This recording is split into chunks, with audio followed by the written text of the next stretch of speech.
Përshëndetje të gjithëve dhe shumë faleminderit që keni ardhur në këtë dëgjes publike në njësinë numër 2 të Tiranës. Ashtu sikur se e dini, ne kemi nisur një cikël dëgjesash me komunitetin kudo në Tiranë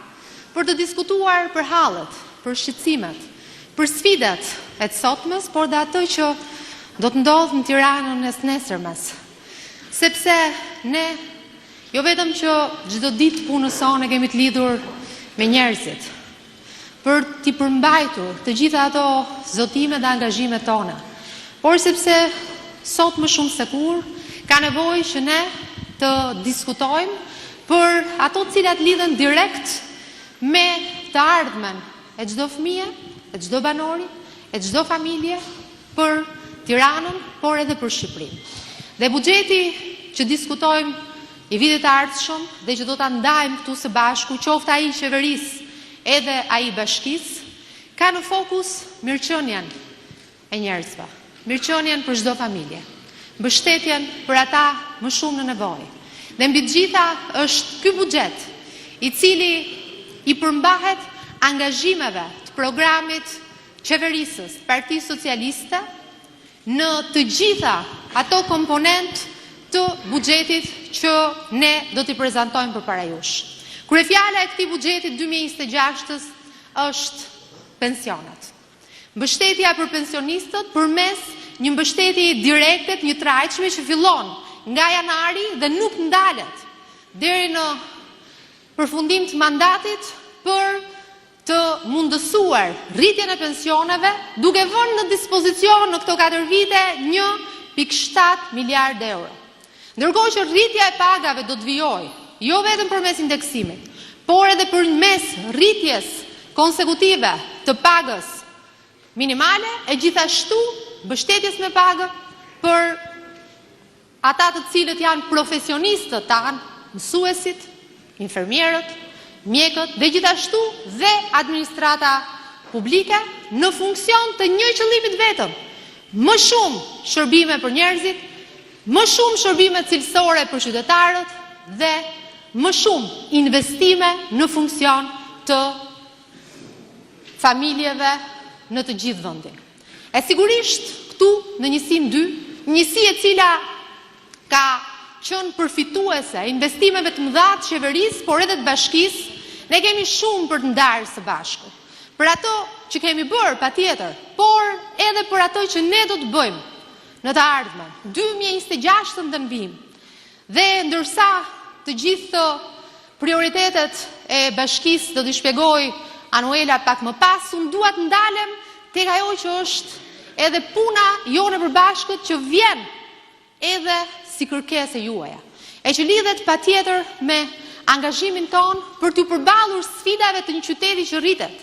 të një qyteti i cili ecën me ritmin e kohës, me hapjen e kohës, me investimet e duhura, duke nisur me investimet në çerë dhe kopshte shkolla, në infrastrukturë publike, në ndriçim rrugor, deri tek investimet që i përkasin çështjeve më sfiduese sot në Tiranë, që lidhen me parkimet, që lidhen me trafikun, me transportin publik, për cilat ne kemi një plan detajuar dhe me mbështetjen e qeverisë ne do të arrijmë që t'i përmirësojmë këto shërbime. Ashtu sikur se thash, çerdhet, kopshtet, shkollat edhe për njësinë 2 kanë qenë prioritet. Sot situata është shumë më mirë se dje, por besoni, nesër do të jetë shumë më mirë se sot, pikërisht fal angazhimeve, pikërisht fal një shpërndarje të drejtë të buxhetit të ardhurave në çdo sektor. Dhe jam e bindur që shumë lehtësi do të kemi për sa i përket parkimeve dhe në njësinë 2. Po përmbyllet parkimi në sheshin Avni Rustemi, do të hapen investime të reja përmes fondit zhvillimit në parkimin sheshin Nën Tereza apo edhe në veri Tyrjes Liçeni. Gjithashtu do të kemi një shkollë të re që do të ndërtohet në Saukun e Ri, një tjetër kërkesë të komunitetit dhe nevojë padyshim e Tiranës dhe njësisë 2, dhe plot investime tjera në sheshe, në lagje për të krijuar mjedise sa më të mira për komunitetin dhe patjetër për ta bërë jetën sa më cilësore në komunitet. Nuk dua të zgjatem shumë, dua t'ia kaloj fjalën Anuelës për vijimin e prioriteteve të buxhetit 2026 për njësinë 2 dhe sigurisht edhe prioritetet kyçe për Tiranën për vitin 2026. Faleminderit gjithëve për vëmendjen. Faleminderit Gerta, mirëmbrëma të gjithëve. Është shumë kënaqësi që jemi këtu në njësinë 2, sepse jo vetëm ka pasur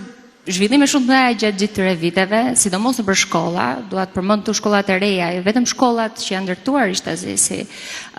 Bashki Fino, edhe të tjera rehabilitime shkolla si ajo që jemi këtu sot, por edhe punën që është bërë përreth tyre, qoftë me programet që bëjmë jashtë orarëve të shkollës, qoftë edhe me rehabilitimin e rrugëve. Një kryqëzim ai ku jemi këtu sot e shkollës Kosova është një kryqëzim i sigurt, që fëmijët jo vetëm të kenë mundësi që të ecin atëherë kur mundet të ecin, por edhe ardhja dhe ikja nga shkolla të jetë një proces me sa më pak stres edhe me sa më shumë lëvizje të shëndetshme. Unë nuk doja të hapem shumë mbi logjikën e buxhetit, sepse ajo që intereson juve është posaçërisht çfarë bëhet në komunitetin tuaj dhe për nevojat tuaja. Ndaj dua të përmend vetëm ca ndërhyrje specifike që kemi mbi projekte të gatshme. Pra rrugët që do të përmendja rrugë të cilat kanë një projekt dhe do të ndërtohet në mënyrë kapilare, jo vetëm në rehabilitimin e rrugës, pra në shtrat, por edhe në gjithë instalimet që bëhen elektrike, të ujrave, të ujrave të kullimit, të pusetave dhe çdo instalim tjetër që pastaj do të ketë nevojë që kur të ketë zhvillime të reja në atë rrugë, të mos bëhet rishtazi çarja e saj, por çdo sistem të jetë përsëbrojtshëm dhe të bëhet një herë mbar, siç themi ne, një herë mirë. Kështu që për njësinë 2, rruga Pjetër Budi, e cila ka qenë shumë e kërkuar nga ju, do të ketë një rehabilitim të plot, për të cilën ka një projekt edhe ka një ndërhyrje që nga ujësjellësi dhe kanalizime dhe gjitha kanalet kulluse, deri patjetër edhe në gjitha shtresat e saj dhe në trotuaret në hapësirat ku lejohet. Do të jetë rehabilitim plot i rrugëve Hamide Dalipi, Ismail Flosi dhe degëzimeve të tyre, ku është rekonstruksioni i plot i shtresave rrugore, ndërtimi i trotuarve, rrjeteve të ndara, të ujrave të bardha, ujrave të zeza dhe siç e thash, i gjithë investimi i plot i rrugës. Rikualifikimi i bllokut urban Tre Vëllezrit Kondi, rruga Elbasanit, Hakisheu, Kol Kamsi, për ndërtimin e rrjeteve të kanalizimit, vendosjen e sinjalestikës, linjat rezervë non toksore, siç u thash, që mos çahet rruga sa herë që duhet vendoset një kabull, dhe përmirësimi i zonës duke krijuar një mjedis të sigurt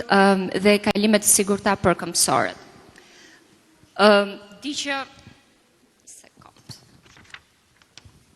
Di që ka shumë nevoja se sa rrugët që ju përmenda për sa i përket rehabilitimeve. Ne i kemi klasifikuar ato si 2 lloj ndërhyrjesh. E para është ajo e rrugëve të cilat kanë një projekt, si këto që ju thash, ku projekti përfshin jo vetëm rehabilitimin e rrugës dhe të territorit, por edhe ndërtim të pajisjeve të tjera të elementeve të rrugës për t'i qenë në funksion vetëm mjeteve të cilat kanë stres për të kaluar, por edhe këmbësorëve edhe atyre që vendosin të lëvizin me biçikletë. Rekonstruksioni plot i rrugës Idris Dollaku, ku projekti përfshin ndërtimin e rrjeteve, sinjalistikën, kalimin nën tokë të linjave të telekomunikacionit dhe ndërhyrja do të lehtësoj shumë qarkullimin në atë zonë. Disa nga projektet të cilat e përfshin njësinë 2, por që nuk janë specifikisht vetëm për njësinë 2, është një projekt shumë i madh që ne kemi për ndërtimin e qendrës së fëmijëve me aftësi ndryshe, i cili do të jetë jo vetëm një qendër e rëndësishme për njësinë 2, por për të gjithë qytetin e Tiranës, në cilin jemi në fazë projekti dhe konkursi dhe si vend ndodhet diku aty pranë ambasadës amerikane, pranë rrugës Budi, i cili është gjithashtu një shtesë shumë e rëndësishme për qytetin. Parkimet në Toksori përmendi pak Gerta, por unë kam 2 lajme të mira për 2 parkime të reja në Toksore që i përkasin njësës 2, të cilat kanë të bëjnë me parkun e liçenit, njëri është nga hyrja veriore, ajo që është sheshi Frederik Chopin, që nuk do të shërbej vetëm si parkim për mjetet edhe për vizitorët e parkut, por do të ketë mundësi akomodimit dhe të autobusëve të turistëve që të mos ndërlikohet infrastruktura përreth parkut, dhe po ashtu planifikimi i dytë i parkimit në Toksor është ai hyrjes jugore, pra aty ku është parku i lorave të Tikës, zona që quhet e Tikës ndryshe, i cili gjithashtu do të ketë mundësi që të akomodoj rreth 150 mjete për gjithë ata që duan të shërbejnë parkut dhe për të mos ngarkuar infrastrukturën e banorëve aty pranë. Disa rehabilitime të strukturës rrugore, që nuk janë projekte mirëfilli si ato që u shpjegova pak më përpara, por që janë ndërhyrje në riparime, dhe të cilat janë të herpasershme,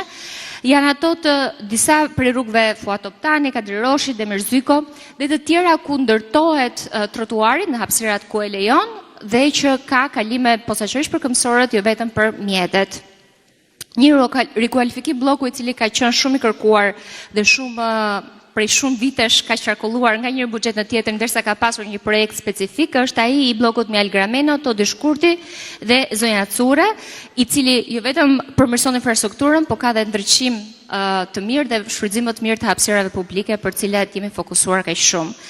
Dhe së bashku me përfundimin e ndërtimit të parkimit tek Kafni Rostemi, do të ketë rehabilitim të gjitha fasadeve dhe të gjithë infrastrukturës rrugore përreth. Ka disa kërkesa që kanë ardhur nga njësia 2, të cilat në buxhet janë reflektuar nëpërmjet hapësirave që kemi dhënë për studime dhe për projektime të rrugëve. Se siç e thash, nuk është vetëm çështja e riparimit, po në momentin që ndërhyjmë në një rrugë është mirë që t'i bëjmë të gjitha instalimet për së mbari, që të mos rindërhyjmë aty brenda një afati të shkurtër dhe pastaj ti shkaktojmë edhe pakënaqësi komunitetit edhe qarkullimit. Për çdo gjë tjetër, më presim komente dhe kërkesa edhe do të jetë në vazhdim sepse buxheti është dinamik dhe për çdo gjë që do të duhet në dispozicion. Faleminderit shumë, fjalën për kryeministrin.